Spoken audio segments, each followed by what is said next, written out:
आयुष्यात तो खूप खास असतो. तो वेगवेगळ्या रूपात खंबीरपणे आपल्या सोबत असतो. भाऊ, बाप, पती.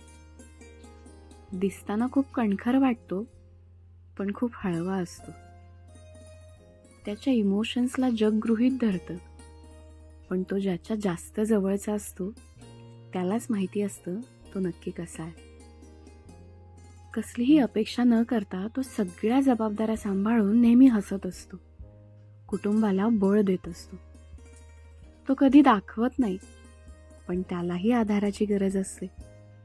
तो लहान असो वा मोठा, नेहमीच दुसऱ्यांना मात्र आधार देतो. वेळेपेक्षा आधीच मॅच्युअर होतो. आज ती सक्षम आहे, इंडिपेंडंट आहे, कारण तिच्या आयुष्यात तो आहे. तो खरंच खूप खास असतो.